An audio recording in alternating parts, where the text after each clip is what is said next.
Nah, mari menyimak sejarah populer Abu Nawas. Tidak ada henti-hentinya, tidak ada kapok-kapoknya. Baginda selalu memanggil Abu Nawas untuk dijebak dengan berbagai pertanyaan atau tugas yang aneh-aneh. Hari ini Abu Nawas juga dipanggil ke istana. Setelah tiba di istana, Baginda Raja menyambut Abu Nawas dengan sebuah senyuman. Akhir-akhir ini aku sering mendapat gangguan perut, kata tabib pribadiku. Aku kena serangan angin, kata Baginda. Raja memulai pembicaraan. Ampun tuanku, apa yang bisa hamba lakukan hingga hamba dipanggil? Tanya Abu Nawas. Aku hanya menginginkan engkau menangkap angin dan memenjarakannya, kata Baginda. Abu Nawas hanya diam, tak sepatah kata pun keluar dari mulutnya. Ia tidak memikirkan bagaimana cara menangkap angin nanti, tetapi ia masih bingung bagaimana cara membuktikan bahwa yang ditangkap itu memang benar-benar angin. Karena angin tidak bisa dilihat, tidak ada benda yang lebih aneh dari angin.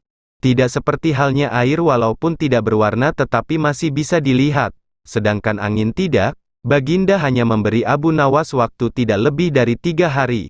Abu Nawas pulang membawa pekerjaan rumah dari Baginda Raja, namun Abu Nawas tidak begitu sedih. Karena berpikir sudah merupakan bagian dari hidupnya, bahkan merupakan suatu kebutuhan. Ia yakin bahwa dengan berpikir akan terbentang jalan keluar dari kesulitan yang sedang dihadapi, dan dengan berpikir pula ia yakin bisa menyumbangkan sesuatu kepada orang lain yang membutuhkan, terutama orang-orang miskin. Karena tidak jarang Abu Nawas menggondol sepundi penuh uang emas hadiah dari Baginda Raja atas kecerdikannya, tetapi sudah 2 hari ini Abu Nawas belum juga mendapat akal untuk menangkap angin apalagi memenjarakannya. Sedangkan besok adalah hari terakhir yang telah ditetapkan Baginda Raja. Abu Nawas hampir putus asa.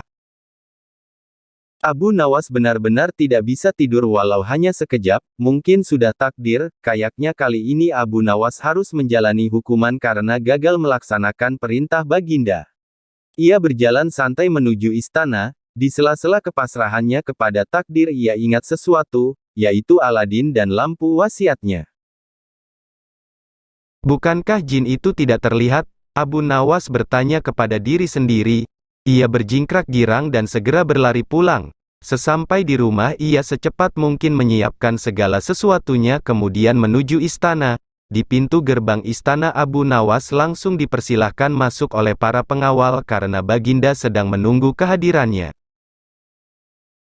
Dengan tidak sabar Baginda langsung bertanya kepada Abu Nawas, "Sudahkah engkau berhasil memenjarakan angin?" "Hai Abu Nawas, sudah Paduka Yang Mulia," jawab Abu Nawas dengan muka berseri-seri sambil mengeluarkan botol yang sudah disumbat. Kemudian Abu Nawas menyerahkan botol itu. Baginda menimang-nimang botol itu. "Mana angin itu, hai Abu Nawas?" tanya Baginda.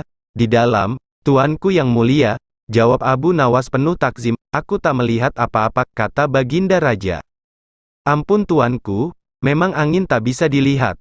Tetapi bila Paduka ingin tahu angin, tutup botol itu harus dibuka terlebih dahulu," kata Abu Nawas menjelaskan. Setelah tutup botol dibuka Baginda mencium bau busuk, bau kentut yang begitu menyengat hidung. "Bau apa ini, hai Abu Nawas?" tanya Baginda marah. "Ampun tuanku Yang Mulia, tadi hamba buang angin dan hamba masukkan ke dalam botol. Karena hamba takut angin yang hamba buang itu keluar maka hamba memenjarakannya dengan cara menyumbat mulut botol," kata Abu Nawas ketakutan, tetapi Baginda tidak jadi marah karena penjelasan Abu Nawas memang masuk akal. Dan ini adalah cara untuk kesekian kalinya Abu Nawas selamat dari hukuman raja, karena bisa melewati segala masalah yang diberikan oleh raja. Beginilah kisah Abu Nawas yang selalu bisa lolos dari masalah yang dihadapinya. Maka kawan-kawan semua, jangan lupa subscribe channel ini, dan tekan loncengnya, supaya mudah mendapatkan sejarah populer Abu Nawas, dan kisah-kisah Islami lainnya. Admin pamit dulu, sampai jumpa kembali.